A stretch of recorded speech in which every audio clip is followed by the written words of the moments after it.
Today, we are diving deep into some of the most famous phrases in human history.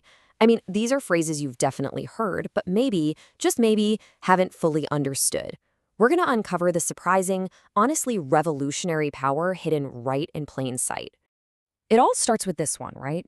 A phrase that for a lot of us has come to mean something like patience or passivity, maybe even weakness.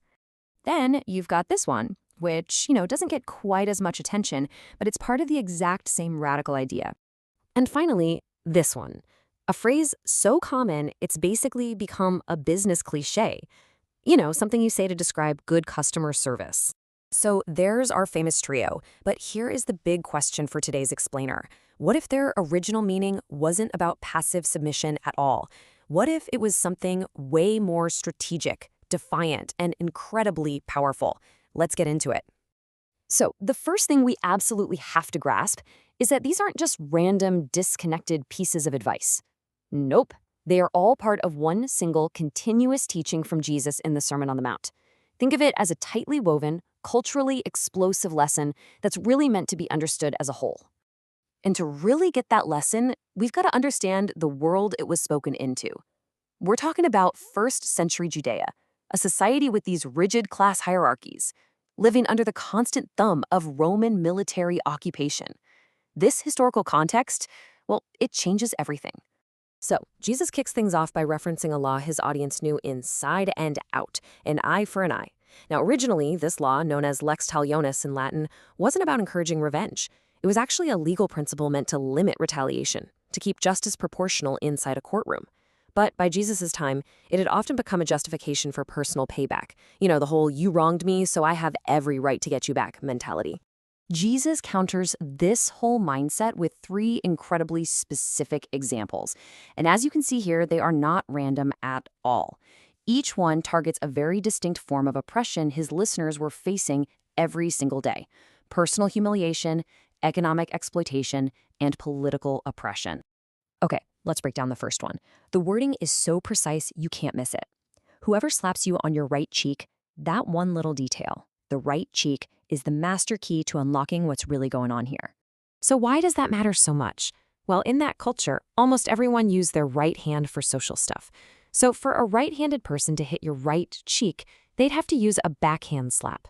And a backhand slap, that wasn't about hurting you physically. It was a calculated insult. It was an act of social dominance. It was the gesture a superior used on an inferior, a master on a servant, a Roman on a Jew.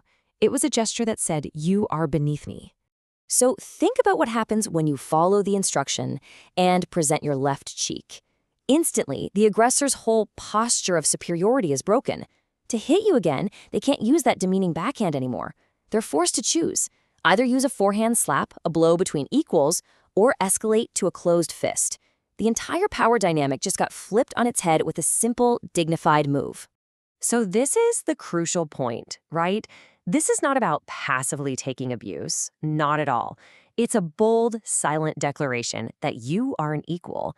It's a way of saying, you will not dehumanize me. You have to face me as a human being. It's an absolute masterclass in dignified defiance. Now let's move on to the second example and see how this idea builds. This one takes us from a personal insult on the street right into the courtroom, a place that could be full of economic and legal exploitation for the poor. And again, the cultural details are absolutely critical. A person wore two main garments back then. The tunic was the inner garment, kind of like an undershirt, but the cloak was the outer garment, and it was essential for survival. It was your blanket at night, your protection from the wind and rain. It was so vital that Jewish law actually protected it. A creditor had to return a cloak by sundown if they took it as collateral. So just imagine this scene. A poor person is in court, being sued for their last valuable asset, their tunic. Jesus says, give them your outer cloak as well. This would leave the person totally naked. Now, in that society, public nakedness brought deep shame. But here is the shocking reversal. The shame fell mostly on the person who caused it. That creditor would be publicly exposed as a greedy exploiter who has literally stripped a man bare over a petty debt. And this just brilliantly illustrates the strategy. This is not about being a quiet victim. It's a shocking, almost theatrical act that exposes the greed and injustice of the entire system. The poor man seizes the moral high ground and flips the shame right back onto his oppressor. And finally, we get to the third scenario, the one that gives us the phrase, go the extra mile. This example is rooted directly in the daily political oppression of Roman military rule. You see, Roman law allowed soldiers to force civilians to carry their heavy gear, a practice called impressment. It was this constant, humiliating reminder of who was in charge. But, and this is the all-important detail, the law set a strict limit.